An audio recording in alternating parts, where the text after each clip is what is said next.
If you ever hear breathing from inside your walls, don't ignore it. Because sometimes it's not the house settling.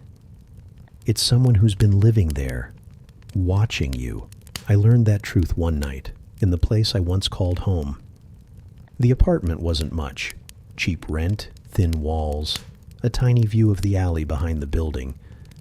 But it was enough for me. After a long shift, I liked coming back to a place that was quiet, predictable, forgettable. But I was wrong about that last part. My apartment wasn't forgettable. It was hiding something. The first sound came at 2:30 a.m. on a Wednesday. I was asleep when something brushed lightly against the wall beside my bed. At first, I thought I'd dreamed it. Then it came again. Slow, long, dragging. Not like a mouse, not like pipes. More like fingers. I sat up in bed, heart pounding, listening. It stopped. The next night it returned, louder, longer, a deliberate, intentional dragging sound along the inside of the wall. I put my hand against the paint, and for half a second, the wall pulsed, like someone had pressed their hand to the other side at the exact same moment. I yanked my hand away. The next morning I asked the landlord if anyone lived next door. "No one's rented that unit in months," he said. I felt a little sick hearing that. For the next week, the noises got bolder. Scratching, light knocking, breathing. The breathing terrified me the most. It was slow and shaky, like someone trying to stay quiet, but struggling. I would lie still in bed at night, staring at the wall, listening to it, feeling it. It was always right beside me.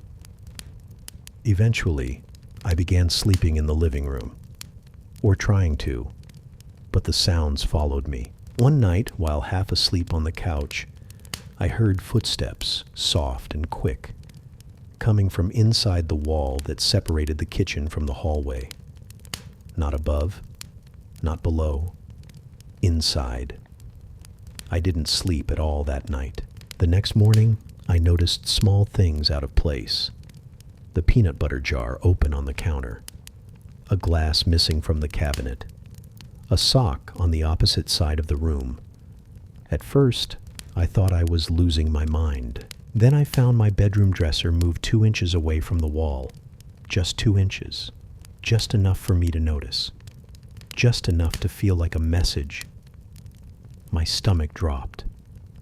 I grabbed my phone flashlight and looked behind it. The wallpaper was bubbled outward, a fist-sized lump pushing from underneath. I stared at it in horror. That wasn't settling. That wasn't pipes. Something had pressed against that wall, hard enough to make it swell. I backed away slowly. And then I ran. I spent the next day pacing around my apartment, debating if I should call someone. Police? What would I even say? "I think someone is in my wall?" They'd laugh. My landlord already did. By midnight, I had convinced myself to ignore it, to sleep, to relax. Then came the whisper, a soft, excited murmur, spoken right behind the bulging part of the wall, a whisper of anticipation. I froze. I stopped breathing. Something on the other side began breathing faster, like it could feel me listening. That was the breaking point. Shaking, I grabbed a hammer, dragged the dresser out of the way, and slammed the metal head against the bulge. The wall cracked. I hit it again, and again. The plaster finally broke open. A large hole appeared, dark, cold, and deeper than I expected. My flashlight beam trembled as I pointed it inside.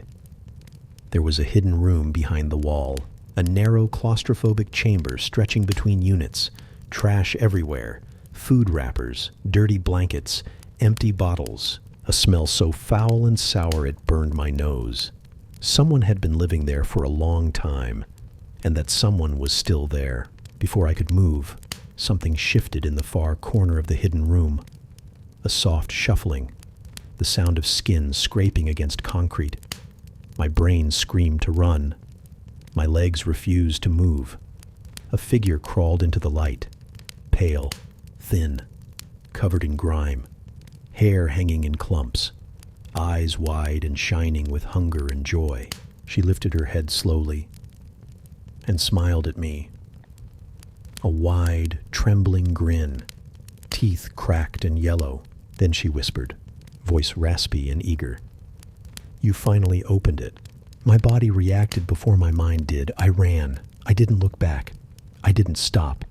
I hit the stairs so hard I almost fell, sprinted barefoot into the street, and didn't return until morning with the police. They searched the room behind the wall. She was gone. All that remained was the thin blanket, her rotten food, and dozens of small, greasy handprints on the concrete. Some looked fresh. The landlord swore the room wasn't on any blueprint. The police said she must have slipped out through ventilation shafts or maintenance tunnels. I moved out 2 days later. But here's the part I never tell people. The part that keeps me awake every night. When I moved into my new apartment, I told myself I was paranoid, that I had trauma, that the noises I heard were normal. But 3 nights ago at 3:11 a.m., I woke to a sound I hoped I'd never hear again. A slow, dragging scrape inside my bedroom wall, followed by breathing, soft, shaking, closer than before. And then a whisper, barely audible, "Found you." I had taken the night shift at St. Harlow's Hospital thinking it would be simple. Floors empty, halls quiet, the smell of disinfectant lingering faintly over every surface. The money was good, and honestly, I liked the solitude. No one breathing down my neck, no patients to cry or scream or cling to you. Just me, a mop, a trash cart, and the hum of fluorescent lights. That was supposed to be my night. That was supposed to be normal. The first hour passed uneventfully. The fluorescent lights buzzed overhead, casting sickly yellow halos across the linoleum floors. I pushed my cart down the main corridor, sweeping the hallway and collecting trash. The hospital was old, built in the 1920s, and the air smelled damp, like mold had crept into every corner and settled there over decades. I told myself it was nothing, just an old building. Then I heard it, a soft scratching, like fingernails dragging across tile. I froze, the mop handle pressing against my palms, every instinct screaming that something wasn't right. I spun slowly toward the source. Nothing. Just the empty hallway stretching endlessly under the dim lights. I muttered to myself, "It's the walls settling." "It's nothing." I continued my rounds, but the sound came again, closer this time. A slow, deliberate scraping that moved along with me, always behind me, but never exactly following. I stopped, listening, heart hammering. The trash bins rattled, though no wind came through the sealed windows. Then I heard a whisper, so soft I almost thought I imagined it. "Clean. Clean." I swallowed hard. My pulse spiked. I looked down the hallway. Shadows seemed to twist against the walls, almost alive, stretching longer and thinner than they should. I tried to convince myself it was the fluorescent lights flickering, but the whisper came again, clearer this time, like it was right next to my ear. "Clean! Now!" I jumped back and yanked the cart toward me. I ran to the supply closet, slamming the door and trying to steady my shaking hands. My radio was dead. My phone had no signal. The fluorescent lights overhead flickered and hummed, growing dimmer, and a cold wind brushed past my neck. Though the windows were all closed, I thought about leaving, but the door to the main exit slammed shut on its own. I tried to open it. Locked. My stomach dropped. I realized I wasn't just alone. I was trapped, and whatever was in the hospital with me, it was waiting. I tried to focus. Clean the floors, empty the trash, stick to the routine. Anything to keep my mind occupied. But the sound followed me down every hall, bouncing off the walls, sliding beneath doors. It had a rhythm, a cadence, like it was learning me, studying me, savoring my fear. I reached the east wing, a dead-end hallway with rooms that hadn't been used in years. I glanced into one. Dust-covered beds, rusted wheelchairs, peeling paint on the walls. And then I saw it. A shape moving low across the floor. At first, I thought it was a shadow, but it rose slowly. A pale hand, thin and unnaturally long.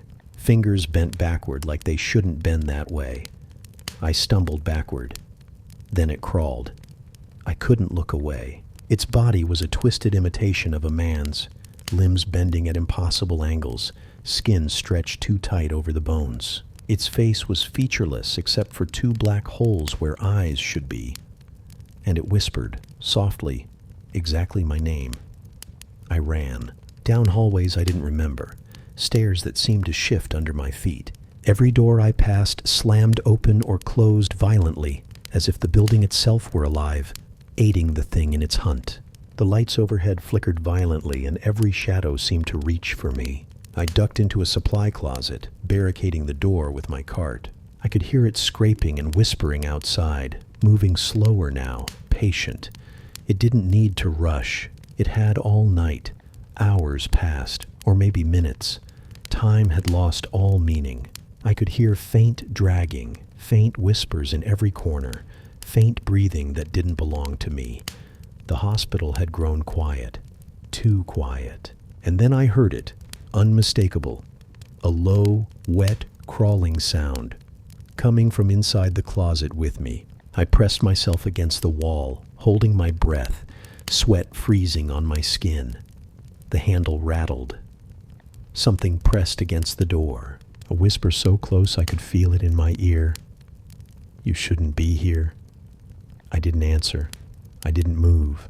I stayed there, eyes closed, listening to the thing shift and crawl around the walls outside. By morning, the building was silent again. The fluorescent lights hummed normally. The exit door was unlocked, as if nothing had happened. I left the hospital that morning, dragging my bag behind me. The sun was rising, but even its warmth couldn't reach the chill in my chest. I never took another night shift, never spoke of what I saw, never returned. But sometimes, late at night, when the wind is right, I hear it again. The soft scraping, the whispering, calling me back to clean, back to the hospital, back to it. And I know it's still there waiting.